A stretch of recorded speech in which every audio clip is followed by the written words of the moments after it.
1 മക്കബയർ 9-ാം അധ്യായം 1 മുതൽ 73 വരെയുള്ള വാക്യങ്ങൾ. നിഖാനോറും സൈന്യവും യുദ്ധത്തിൽ പരാജിതരായി എന്നറിഞ്ഞപ്പോൾ ദമേത്രിയോസ് ബഖിദോസിനെയും അൽക്കിമോസിനെയും യൂദദേശത്തേക്ക് വീണ്ടും അയച്ചു. തൻ്റെ ദക്ഷിണ പാർശ്വസേനയെയും അവരോടുകൂടെ വിട്ടു. അവർ ഗിൽഗാലിലേക്കുള്ള വഴിയിലൂടെ പോയി മെസാലോത്തിനെതിരെ അർബലായിൽ പാളയമടിച്ചു. അത് കൈവശപ്പെടുത്തി അനേകം പേരെ വധിച്ചു. 152-ാം ആണ്ട് 1-ാം മാസം അവർ ജെറുസലേമിനെതിരെ പാളയമടിച്ചു. അനന്തരം അവർ 20,000 ഭടന്മാരോടും 2,000 കുതിരപ്പടയാളികളോടും കൂടെ അവിടെ നിന്ന് ബെരായയിലേക്ക് നീങ്ങി. അപ്പോൾ യൂദാസ് 3000 ധീരയോദ്ധാക്കളുമായി എലാസായിൽ പാളയമടിച്ചിരിക്കുകയായിരുന്നു. ശത്രു സൈന്യത്തിൻ്റെ സംഖ്യാബലം കണ്ട് അവർ അത്യധികം ഭയപ്പെട്ടു. വളരെ പേർ പാളയം വിട്ട് ഓടിപ്പോയി. 800 പേർ മാത്രം അവശേഷിച്ചു. തൻ്റെ സൈന്യം ചിതറിപ്പോയെന്നും യുദ്ധം ആസന്നമായിരിക്കുന്നുവെന്നും കണ്ടപ്പോൾ യൂദാസിൻ്റെ മനസ്സിടിഞ്ഞു. കാരണം അവരെ പുനഃസംഘടിപ്പിക്കാൻ സമയമുണ്ടായിരുന്നില്ല. അവൻ വിവശനായി. എങ്കിലും ശേഷിച്ചവരോട് അവൻ പറഞ്ഞു, നമുക്ക് ശത്രുവിനെ നേരിടാം. അവരെ ചെറുക്കാൻ പറ്റുമോ എന്ന് നോക്കാം. പക്ഷെ അവർ അവനെ നിരുത്സാഹപ്പെടുത്തിക്കൊണ്ട് പറഞ്ഞു, നമുക്ക് കഴിവില്ല. ജീവൻ രക്ഷിക്കുകയാണ് ഇപ്പോൾ വേണ്ടത്. നമ്മുടെ സഹോദരന്മാരുമായി വന്ന് അവരോട് പിന്നീട് യുദ്ധം ചെയ്യാം. അപ്പോൾ നമ്മൾ വളരെ കുറച്ചു പേരെയുള്ളൂ. എന്നാൽ യൂദാസ് പറഞ്ഞു, ശത്രുവിനെ ഭയന്ന് നാം പലായനം ചെയ്തുകൂടാ. സമയമായെങ്കിൽ സഹോദരന്മാർക്ക് വേണ്ടി ധീരതയോടെ നമുക്ക് മരിക്കാം. നമുക്ക് മാനക്കേടുണ്ടാവാൻ ഇടയാകരുത്. ബഖിദേസിൻ്റെ സൈന്യം പാളയം വിട്ടിറങ്ങി ആക്രമണത്തിന് നിലയുറപ്പിച്ചു. കുതിരപ്പടയെ 2 ഗണമായി വിഭജിച്ചു. കവണക്കാരും വില്ലാളികളും പ്രധാന പടയാളികളോടുകൂടി മുൻനിരയിൽ നീങ്ങി. ബഖിദേസ് ദക്ഷിണ പാർശ്വ സേനയിലായിരുന്നു. ഇരുവശങ്ങളിലുമുള്ള സൈന്യ വിഭാഗങ്ങളുടെ മധ്യത്തിലൂടെ കാഹളധ്വനിക്കൊത്ത് കാലാൾപ്പട മുന്നോട്ട് നീങ്ങി. യൂദാസിനോട് കൂടെ ഉണ്ടായിരുന്നവരും കാഹളം മുഴക്കി. സൈന്യങ്ങളുടെ ശബ്ദ കോലാഹലത്താൽ ഭൂമി പ്രകമ്പനം കൊണ്ടു. പ്രഭാതം മുതൽ പ്രദോഷം വരെ യുദ്ധം നടന്നു. ബഖിദേസും തൻ്റെ ശക്തമായ സൈന്യവും വലതുവശത്താണെന്ന് യൂദാസ് മനസ്സിലാക്കി. ധൈര്യശാലികളായ എല്ലാ പടയാളികളും യൂദാസിനോട് ചേർന്ന ശത്രുവിൻ്റെ ദക്ഷിണ പാർശ്വ സേനയെ തോൽപ്പിച്ച് അസോത്തൂസ് മല വരെ ഓടിച്ചു. ദക്ഷിണ പാർശ്വം തകർക്കപ്പെട്ട് എന്ന് മനസ്സിലാക്കിയ വാമപാർശ്വസേന തിരിഞ്ഞു വന്ന് യൂദാസിൻ്റെയും കൂട്ടരുടെയും പിന്നാലെ എത്തി. യുദ്ധം ഭീകരമായി. ഇരുഭാഗങ്ങളിലും അനേകം പേർ മുറിവേറ്റു വീണു. യൂദാസും നിലം പതിച്ചു. ശേഷിച്ചവർ പലായനം ചെയ്തു. ജോനാഥനും ഷിമയോനും തങ്ങളുടെ സഹോദരൻ യൂദാസിനെ എടുത്തുകൊണ്ടുപോയി തങ്ങളുടെ പിതാക്കന്മാരുടെ മൊദയിലുള്ള കല്ലറയിൽ സംസ്കരിച്ചു. അവനെ ഓർത്തവർ കരഞ്ഞു. ഇസ്രായേൽ ഒന്നടങ്കം ദുഃഖം ആചരിച്ചു. വളരെ നാളുകൾ അവർ ഇങ്ങനെ വിലപിച്ചുകൊണ്ടിരുന്നു. ഇസ്രായേലിൻ്റെ രക്ഷകനായ ശക്തൻ പതിച്ചതെങ്ങനെ? യൂദാസിൻ്റെ മറ്റു ചെയ്തികളും അവൻ നടത്തിയ യുദ്ധങ്ങളും ധീരപ്രവർത്തികളും അവൻ്റെ മഹത്വവും ഇവിടെ രേഖപ്പെടുത്തിയിട്ടില്ല. അവ അത്രയ്ക്ക് അധികമാണ്. യൂദാസിൻ്റെ മരണത്തിന് ശേഷം അധർമ്മികൾ ഇസ്രായേലിലെങ്ങും തലപൊക്കി. അനീതി പ്രവർത്തിച്ചിരുന്നവരെല്ലാം പുറത്തു വന്നു. അക്കാലത്ത് വലിയൊരു ക്ഷാമമുണ്ടായി. അപ്പോൾ അവരോടൊപ്പം രാജ്യവും ശത്രുപക്ഷത്ത് ചേർന്നു. ബഖിദോസ് അധർമ്മികളെ തിരഞ്ഞെടുത്ത് രാജ്യത്തിൻ്റെ ഭരണ ചുമതല ഏൽപ്പിച്ചു. യൂദാസിൻ്റെ സ്നേഹിതരെ തിരിഞ്ഞുപിടിച്ച് അവർ ബഖിദോസിൻ്റെ അടുത്ത് കൊണ്ടുവന്നു. അവൻ അവരോട് പ്രതികാരം ചെയ്യുകയും അവരെ അധിക്ഷേപിക്കുകയും ചെയ്തു. ഇപ്രകാരം ഇസ്രായേലിന് വലിയ കഷ്ടതകളുണ്ടായി. പ്രവാചകന്മാരുടെ കാലത്തിനു ശേഷം ഇന്നോളം ഇതുപോലൊരു ദുരന്തം അവർക്ക് നേരിടേണ്ടി വന്നിട്ടില്ല. യൂദാസിൻ്റെ സ്നേഹിതന്മാർ ഒന്നിച്ചുകൂടി ജോനാഥിൻ്റെ അടുക്കൽ വന്നു പറഞ്ഞു, നിന്റെ സഹോദരൻ യൂദാസിൻ്റെ മരണത്തിന് ശേഷം നമ്മുടെ ശത്രുക്കൾക്കും ബഖിദോസിനും എതിരെ പോരാടാനും നമ്മെ വെറുക്കുന്ന നമ്മുടെ ജനത്തിൽപ്പെട്ടവരെ വേണ്ടവിധം നേരിടാനും അവനെപ്പോലെ ആരും നമുക്കില്ല. അതിനാൽ ഞങ്ങൾക്ക് വേണ്ടി പൊരുതാൻ അവനു പകരം ഞങ്ങളുടെ ഭരണകർത്താവും നേതാവുമായി ഞങ്ങൾ ഇന്ന് നിന്നെ തിരഞ്ഞെടുത്തിരിക്കുന്നു. ജോനാഥൻ നേതൃത്വം സ്വീകരിക്കുകയും സ്വസഹോദരൻ യൂദാസിൻ്റെ സ്ഥാനം ഏറ്റെടുക്കുകയും ചെയ്തു. ഇതിനെക്കുറിച്ച് കേട്ട ബഖിദോസ് അവനെ വധിക്കാൻ പരിശ്രമം തുടങ്ങി. എന്നാൽ ജോനാഥനും സഹോദരൻ ഷിമയോനും അവരുടെ കൂടെ ഉണ്ടായിരുന്നവരും ഇതറിഞ്ഞ് തെക്കോവായിലെ മരുപ്രദേശത്തേക്ക് ഓടിപ്പോയി അസ്ഫാർ കുളത്തിനരികെ പാളയമടിച്ചു. സാബത്ത് ദിവസം ഈ വിവരമറിഞ്ഞ ബഖീദസ് സൈന്യവുമൊത്ത് ജോർദാൻ കടന്നു.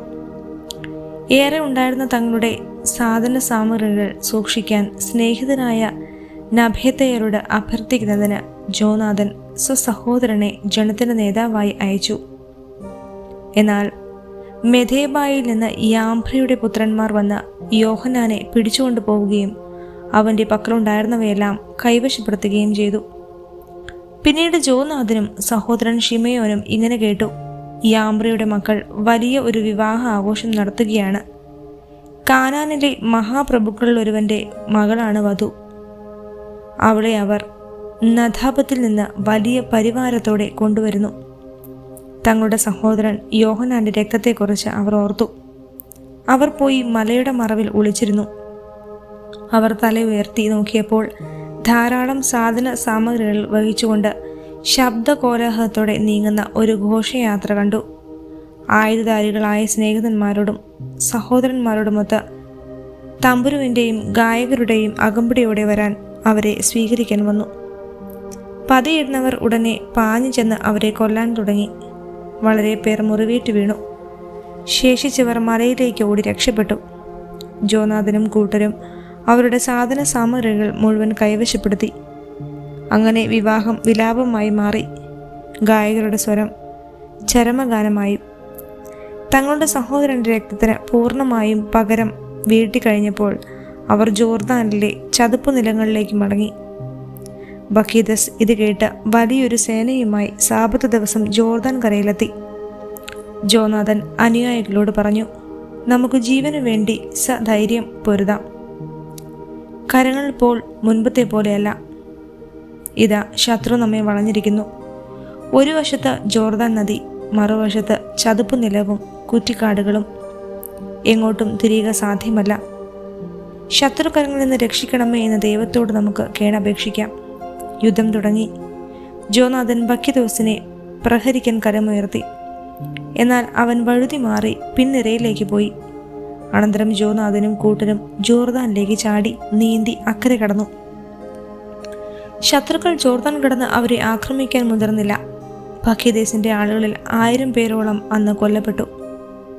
ബഖീദസ് ജെറുസലേമിലേക്ക് മടങ്ങി. യൂദയായിൽ അവൻ സുശക്തമായ നഗരങ്ങൾ പണിതു. ജെറീക്കോയിലെ കോട്ടയും എമാവൂസ്, ബത്ത്ഹോറോൺ, ബെതേൽ, തിംനാത്ത്, ഫരാഥോൺ, തെഫോൺ എന്നീ നഗരങ്ങളും ഉയരമേറിയ മതിലുകളും പടിവാതിലുകളും ഓടാമ്പലുകളും കൊണ്ട് ബലപ്പെടുത്തി. ഇസ്രായേലിനെ ശല്യപ്പെടുത്താൻ അവൻ അവിടങ്ങളെല്ലാം കാവൽ സേനയും ഏർപ്പെടുത്തി. ബത്സൂർ, ഗസാറ എന്നീ നഗരങ്ങളും കോട്ടയും അവർ സുശക്തങ്ങളായി സേനകളെ നിർത്തി. ഭക്ഷണ സാധനങ്ങളും ശേഖരിച്ചു വന്നു. നാട്ടുപ്രമാണികളുടെ പുത്രന്മാരെ പിടിച്ച് ആൾജാമ്യമായി ജെറുസലേം കോട്ടയിൽ അടച്ച് കാവൽ ഏർപ്പെടുത്തുകയും ചെയ്തു. 153-ാം ആണ്ട് 2-ാം മാസം ദേവാലയ അങ്കണത്തിന്റെ ഭിത്തികൾ ഇടിച്ചു തകർക്കാൻ അൽക്കീമോസ് കൽപ്പന നൽകി. പ്രവാചകന്മാരുടെ പ്രയത്നം അവൻ നിഷ്ഫലമാക്കി. പക്ഷേ അവനത് തകർക്കാൻ തുടങ്ങിയതേ ഉള്ളൂ. അപ്പോൾ അവന് കനത്ത ഒരാഘാതമേറ്റു. അവൻ്റെ ജോലിക്ക് വിരഗ്നമുണ്ടായി. അധരം ചലിക്കാതെയായി. അവൻ തളർവാദ രോഗിയായി. തൻ്റെ ഭവനത്തെ സംബന്ധിച്ച് എന്തെങ്കിലും ആജ്ഞ നൽകാൻ അവന് കഴിയാതെയായി. താമസിയാതെ ദുസ്സഹമായ വേദന സഹിച്ച് അവൻ മരണമടഞ്ഞു. അൽക്കീമോസ് മരിച്ചെന്ന് കണ്ടപ്പോൾ ബഖീദസ് രാജസന്നിധിയിലേക്ക് മടങ്ങി. യൂദാദേശത്ത് 2 വർഷത്തേക്ക് സ്വസ്ഥത ഉണ്ടായി. അനന്തരം അധർമ്മികൾ ഗൂഢാലോചന നടത്തി. അവർ പറഞ്ഞു: ജോനാഥനും കൂട്ടരും ആത്മവിശ്വാസത്തോടെ സമാധാനത്തിൽ കഴിയുന്നു. അതിനാൽ നമുക്ക് ബഖീദസിനെ തിരിച്ചു കൊണ്ടുവരാം.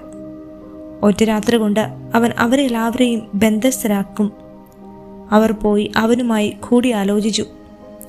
വലിയൊരു സൈന്യവുമായി പുറപ്പെടാൻ അവൻ ഒരുപെട്ടു. ജോനാഥനെയും അവൻ്റെ ആളുകളെയും പിടിക്കാൻ ആവശ്യപ്പെട്ടുകൊണ്ട് യൂദയായിലെ തൻ്റെ സംഖ്യാക്ഷികൾക്കെല്ലാം അവൻ രഹസ്യകത്തുകൾ അയച്ചു.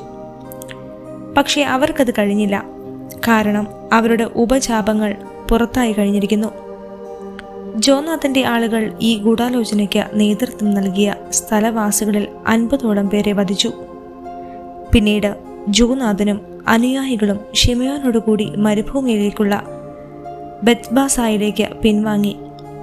അതിൻ്റെ തകർക്കപ്പെട്ട ഭാഗങ്ങൾ പുതുക്കിപ്പണിത് അവർ അത് ബലവത്താക്കി.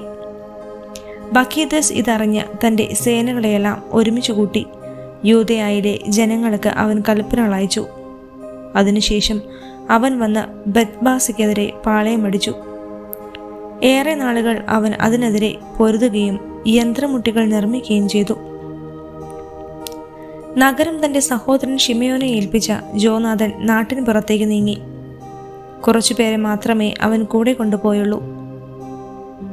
ഒദേമറയെയും അവൻ്റെ സഹോദരന്മാരെയും ഫാസിറോണിൻ്റെ പുത്രന്മാരെയും അവരുടെ കൂടാരങ്ങളിൽ വെച്ച് അവൻ വധിച്ചു. അവൻ ആക്രമിച്ചുകൊണ്ട് മുന്നേറി. ഈ സമയം ശിമയോനും കൂട്ടരും നഗരത്തിനു വെളിയിൽ വന്ന ഒരു മിന്നലാക്രമണം നടത്തിയ മുട്ടികൾക്ക് തീവച്ചു. അവർ ബക്കീദേസിനെ യുദ്ധം ചെയ്ത് കീഴ്പ്പെടുത്തി.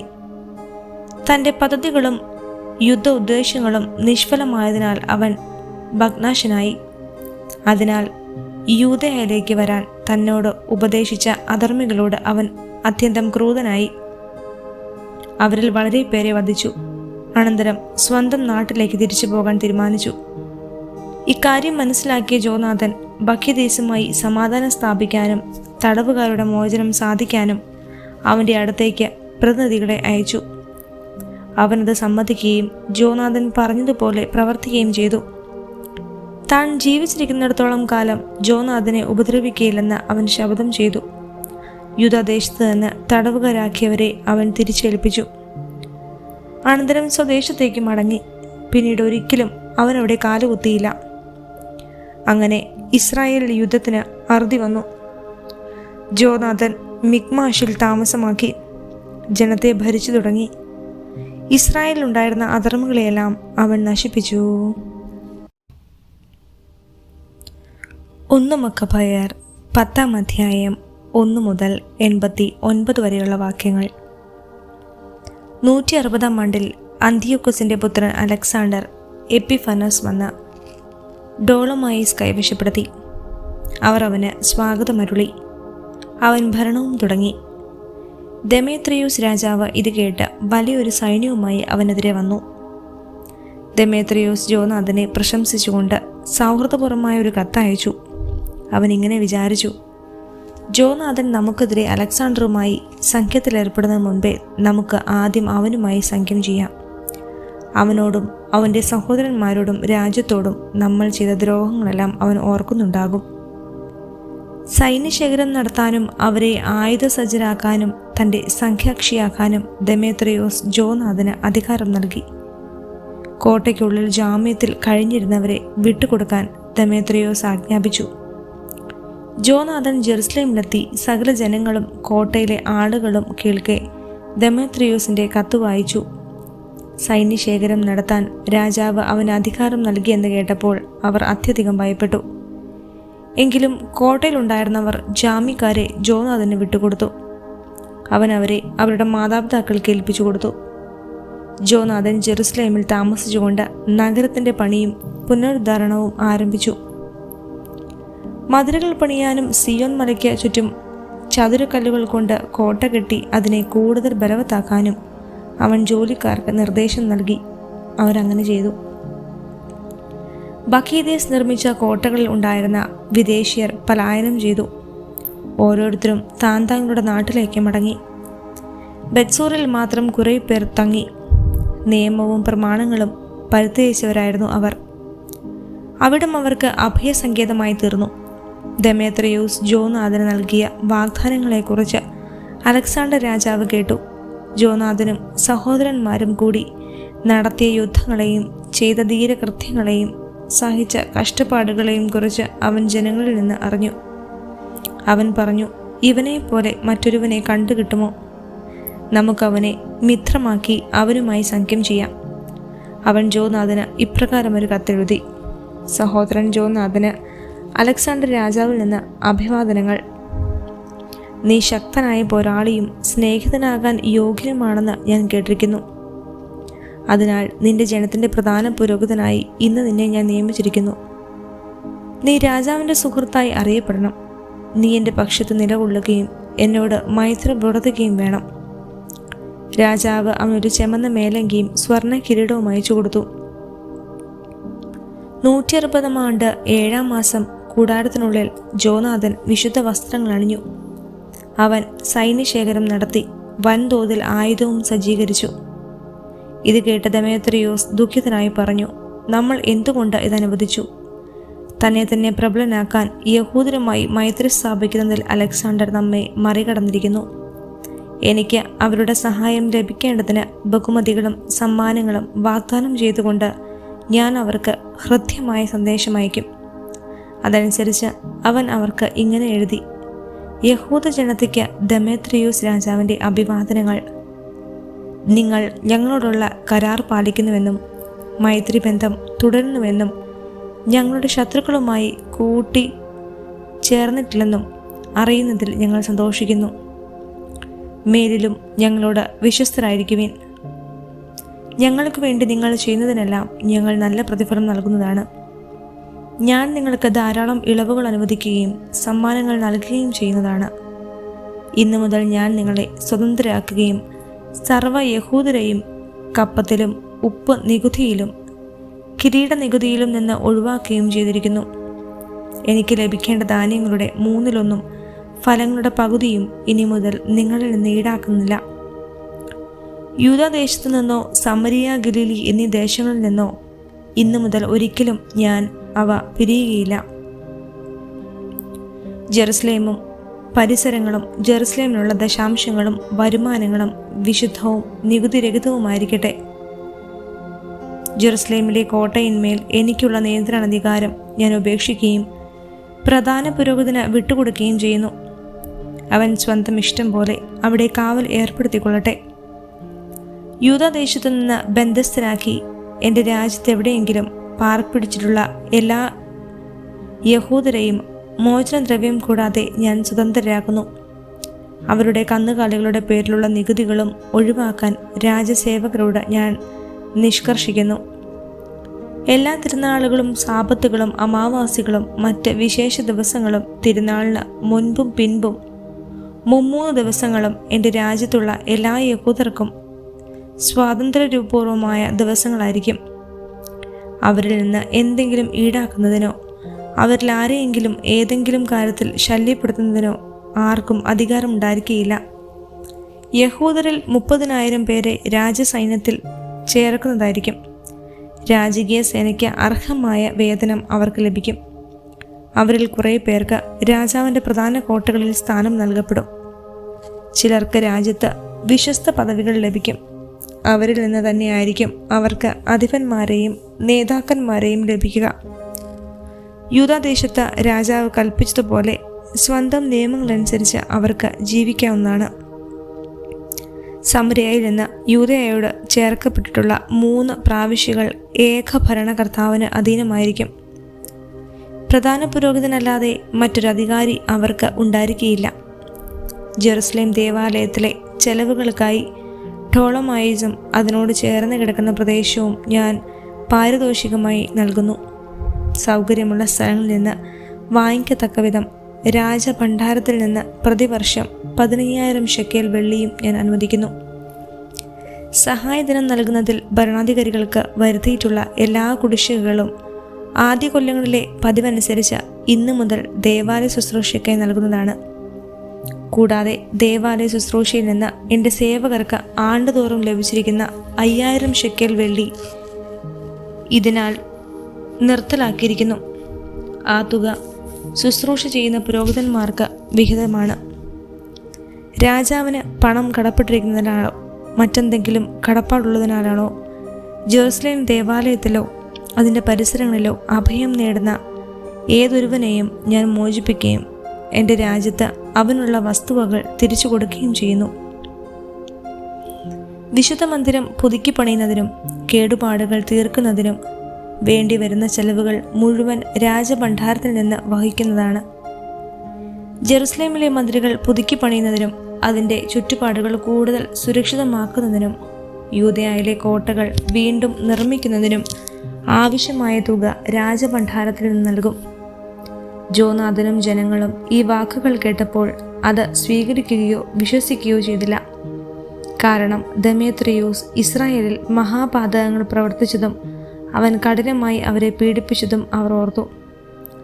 സമാധാന സന്ദേശമായി ആദ്യമെത്തിയ അലക്സാണ്ടറിനോടായിരുന്നു അവർക്ക് പ്രതിപത്തി. അവൻ്റെ ജീവിതകാലം അത്രയും അവർ സംഖ്യാക്ഷികളായി നിലകൊണ്ടു. അലക്സാണ്ടർ രാജാവ് വലിയൊരു സൈന്യത്തെ ശേഖരിച്ച് ദമേത്രിയോസിനെതിരെ പാളയമടിച്ചു. ഇരു രാജാക്കന്മാരും ഏറ്റുമുട്ടി. ദമേത്രിയോസിൻ്റെ സൈന്യം പലായനം ചെയ്തു. അലക്സാണ്ടർ പിന്തുടർന്ന് അവരെ തോൽപ്പിച്ചു. സൂര്യാസ്തമയം വരെ യുദ്ധം തുടർന്നു. ദമേത്രിയോസ് വധിക്കപ്പെട്ടു. അലക്സാണ്ടർ ഈജിപ്തിലെ രാജാവായ ടോളമിക്ക് സ്ഥാനപതികൾ മുഖേന ഈ സന്ദേശം അയച്ചു: ഞാൻ എൻ്റെ രാജ്യത്തിലേക്ക് മടങ്ങി വന്ന് എൻ്റെ പിതാക്കന്മാരുടെ സിംഹാസനത്തിൽ ആരൂഢനാവുകയും ആധിപത്യം സ്ഥാപിക്കുകയും ചെയ്തിരിക്കുന്നു. ദമേത്രിയോസിനെ തോൽപ്പിച്ച രാജാവ് ഞാൻ വീണ്ടെടുത്തിരിക്കുന്നു. ദമേത്രിയോസിനെയും അവൻ്റെ സേനയെയും യുദ്ധത്തിൽ തോൽപ്പിക്കുകയും ഞാൻ അവൻ്റെ സിംഹാസനം കൈവശപ്പെടുത്തുകയും ചെയ്തിരിക്കുന്നു. നമുക്ക് സൗഹൃദം സ്ഥാപിക്കാം. നിന്റെ മകളെ എനിക്ക് ഭാര്യയെ നൽകുക. ഞാൻ നിന്റെ ജാമാതാവായിരിക്കും.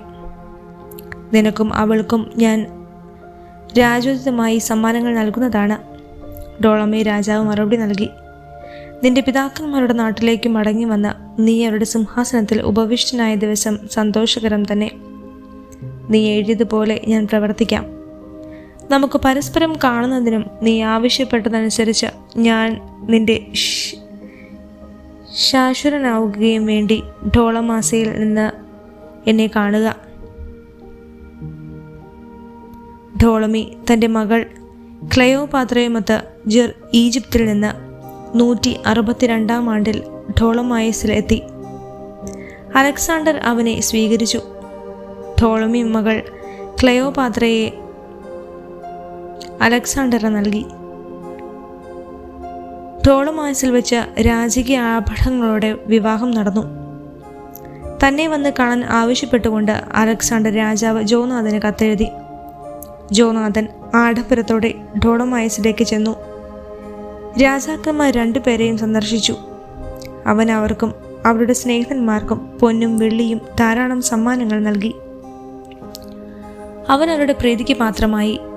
ഇസ്രായേലിലെ ദ്രോഹികളും അധർമ്മികളുമായ ഒരു കൂട്ടം ആളുകൾ അവനെതിരെ ഒത്തുചേർന്നു അവനിൽ കുറ്റം ആരോപിച്ചു. എന്നാൽ അലക്സാണ്ടർ രാജാവ് അത് കണക്കാക്കി എടുത്തില്ല. ജോനാഥൻ്റെ വസ്ത്രം മാറ്റി പകരം അവനെ ധൂമ്ര വസ്ത്രങ്ങൾ ധരിപ്പിക്കാൻ രാജാവ് ആജ്ഞാപിച്ചു. അവർ അപ്രകാരം ചെയ്തു. രാജാവ് അവനെ തനിക്കെതിരെ ഇരുത്തി തൻ്റെ സേവകരോട് പറഞ്ഞു: നിങ്ങൾ ജോനാഥനുമൊത്ത് നഗരമധ്യത്തിലേക്ക് പോകുവിൻ. ആരും ഒരു കാരണവശാലും അവനിൽ കുറ്റം ആരോപിക്കുകയോ അവന് ശല്യം ചെയ്യുകയോ പാടില്ലെന്ന് പ്രഖ്യാപിക്കുവിൻ. രാജ വിളംബരത്തിനനുസരിച്ച് ജോനാഥൻ ബഹുമാനത്തിനാകുന്നതിനും അവൻ രാജവസ്ത്രം അണിഞ്ഞിരിക്കുന്നതും കണ്ടപ്പോൾ അവനെതിരെ കുറ്റം ആരോപിച്ചിരുന്നവർ പലായനം ചെയ്തു. ഇങ്ങനെ രാജാവ് അവനെ ബഹുമാനിച്ചു. തൻ്റെ മുഖ്യ സുഹൃത്തുക്കളിൽ ഒരാളായി അവനെ കണക്കാക്കി. അവനെ ഒരു സേനാധിപനും പ്രാവിശ്യയുടെ ഭരണാധികാരിയുമായി നിയമിക്കുകയും ചെയ്തു. സമാധാനത്തോടും സന്തോഷത്തോടും കൂടെ ജോനാഥൻ ജെറുസലേമിലേക്ക് മടങ്ങി. 165 ആണ്ടിൽ ദമേത്രിയോസിൻ്റെ മകൻ ദമേത്രിയോസ് ക്രത്തിൽ നിന്ന് തൻ്റെ പിതാക്കന്മാരുടെ നാട്ടിലേക്ക് വന്നു. ഇതറിഞ്ഞ അലക്സാണ്ടർ രാജാവ് അതിയായി ദുഃഖിച്ച് അന്ത്യോക്യയിലേക്ക് മടങ്ങി. ദമേത്രിയോസ് ദക്ഷിണ സിറിയയിലെ ഭരണാധിപനായിരുന്ന അപ്പോളോസിനെ തൻ്റെ സൈന്യാധിപനായി നിയമിച്ചു. വലിയൊരു സൈന്യവുമായി അവൻ ജാമ്യായ്ക്കെതിരെ പാളയമടിച്ചു. അനന്തരം പ്രധാന പുരോഹിതനായ ജോനാഥന് ഈ സന്ദേശം അയച്ചു: നീ ഒരാൾ മാത്രമാണ് എനിക്കെതിരെ നിലകൊള്ളുന്നത്. തന്മൂലം ഞാൻ നിന്ദ്യനും അപഹാസ്യനുമായി തീർന്നിരിക്കുന്നു. മലപ്രദേശങ്ങളിൽ ഞങ്ങൾക്കെതിരായി എന്തുകൊണ്ട് നീ അധികാരം പ്രയോഗിക്കുന്നു? നിന്റെ സേനാഫലത്തിൽ പൂർണ്ണ വിശ്വാസമുണ്ടെങ്കിൽ സമതലത്തിലേക്ക് വരിക. അവിടെ വെച്ച് നമുക്ക് ബലപരീക്ഷണം നടത്താം. നഗരങ്ങളുടെ പിൻഫലം എനിക്കുണ്ട്. ഞാൻ ആരാണെന്നും എന്നെ സഹായിക്കുന്നവർ ആരൊക്കെയാണെന്നും അന്വേഷിക്കുക. നിന്റെ പിതാക്കന്മാരെ 2 പ്രാവശ്യം പലായനം ചെയ്യിച്ച ഞങ്ങളെ ചെറുത്തു നിൽക്കാൻ നിനക്ക് സാധിക്കുകയില്ലെന്ന് നീ അറിയും. കല്ലോ പാറയോ മറ്റ് രക്ഷാമാർഗങ്ങളോ ഇല്ലാത്ത ഒരു സമതല പ്രദേശത്ത് എൻ്റെ അശ്വസൈന്യത്തെയും വലിയ കാലാൾപ്പടയെയും ചെറുത്തു നിൽക്കാൻ നിനക്കാവില്ല. അപ്പോളോണിയൂസിൻ്റെ ഈ വാക്കുകൾ കേട്ട് ജോനാഥൻ ഉത്തേജിതനായി. അവൻ 10,000 ആളുകളെ തിരഞ്ഞെടുത്ത് ജെറുസലേമിൽ നിന്ന് പുറപ്പെട്ടു. അവൻ്റെ സഹോദരൻ ഷിമയോനും സഹായത്തിന് എത്തിച്ചേർന്നു. ജോപ്പയുടെ മുൻവശത്ത് അവൻ പാളയമടിച്ചു. അപ്പോളോണിയൂസിൻ്റെ ഒരു സേനാ വിഭാഗം പട്ടണത്തിലുണ്ടായിരുന്നതിനാൽ നഗരവാസികൾ കവാടങ്ങൾ അടച്ചു കളഞ്ഞു. ജോനാഥൻ അവർക്കെതിരെ പൊരുതി. സംഭീതരായ നഗരവാസികൾ കവാടങ്ങൾ തുറന്നുകൊടുത്തു. ജോനാഥൻ അങ്ങനെ ജോപ്പ കൈവശപ്പെടുത്തി. അപ്പോളോണിയൂസ് ഇതറിഞ്ഞപ്പോൾ തിരഞ്ഞെടുക്കപ്പെട്ട 3000 കുതിരപ്പടയാളികളെയും വലിയൊരു കാലാൾപ്പടയും ശേഖരിച്ച് അസോത്തൂസ് കടന്ന് പോകാനെണ്ണവണ്ണം അങ്ങോട്ട് ചെന്നു. അതേസമയം അസംഖ്യമായ തൻ്റെ അശ്വസൈന്യത്താൽ വിശ്വാസമർപ്പിച്ച് അവൻ സമതലത്തിലേക്ക് മുന്നേറി. അവനെ പിന്തുടർന്ന ജോനാഥൻ അസോത്തൂസിലെത്തി. അവിടെ വെച്ച് സൈന്യങ്ങൾ ഏറ്റുമുട്ടി. എന്നാൽ അപ്പോളോണിയോസ് 1000 കുതിരപ്പടയാളികളെ അവർക്ക് പിന്നിൽ ഒളിപ്പിച്ചിരുന്നു. തനിക്ക് പിന്നിൽ ഒരു കെണിയുണ്ടെന്ന് ജോനാഥൻ മനസ്സിലാക്കി. പതിയിരുന്നവർ അവൻ്റെ സൈന്യത്തെ വളഞ്ഞു. പ്രഭാതം മുതൽ പ്രദോഷം വരെ ശരവർഷം നടത്തി. എങ്കിലും ജോനാഥൻ്റെ ആജ്ഞ അനുസരിച്ച് അവർ അചഞ്ചലരായി നിലകൊണ്ടു. ഒടുവിൽ ശത്രുവിൻ്റെ കുതിരകൾ തളർന്നു. തത്സമയം ഷിമയോൻ സൈന്യവുമായി മുന്നോട്ട് വന്നു. കാലാൾപ്പടയെ ആക്രമിച്ചു. അശ്വസൈന്യം തളർന്നിരുന്നു. അവൻ അവരെ നിശേഷം തോൽപ്പിച്ചോടിച്ചു. സമതലത്തിൽ ചിതറിപ്പോയ അശ്വസൈന്യം അസോത്തൂസിലേക്ക് ഓടി അവരുടെ വിഗ്രഹാശലമായ ബേഥാഗോണിൽ അഭയം തേടി. ജോനാഥൻ അസോത്തൂസും ചുറ്റുമുള്ള നഗരങ്ങളും അഗ്നിക്കിരയാക്കി. അവരെ കൊള്ളയടിച്ചു. ദാഗോണിൻ്റെ ക്ഷേത്രത്തെയും അതിൽ അഭയം തേടിയിരുന്നവരെയും ചുട്ടുകരിച്ചു. വാൾനിരയായവരും തീയിൽ വെന്തു മരിച്ചവരും കൂടി ഏകദേശം 8000 പേർ വരും. ജോനാഥൻ അവിടെ നിന്ന് പുറപ്പെട്ട് അലക്സോണിലേക്ക് എതിരെ പാളയമടിച്ചു. നഗരവാസികൾ പുറത്തു വന്ന് അവനെ രാജോചിതമായി സ്വീകരിച്ചു. കൈയടക്കിയ സമ്പാദ്യങ്ങളുമായി ജോനാഥനും കൂട്ടരും ജെറുസലേമിലേക്ക് മടങ്ങി. ഇതറിഞ്ഞപ്പോൾ അലക്സാണ്ടർ രാജാവ് ജോനാഥനെ പൂർവാധികം ബഹുമാനിച്ചു. രാജകുടുംബാംഗങ്ങൾക്ക് മാത്രം നൽകാറുള്ള സ്വർണ്ണ കൊളുത്ത് രാജാവ് അവന് അയച്ചു കൊടുത്തു. കൂടാതെ എക്രോണും പരിസര പ്രദേശങ്ങളും അവന് വിട്ടുകൊടുത്തു.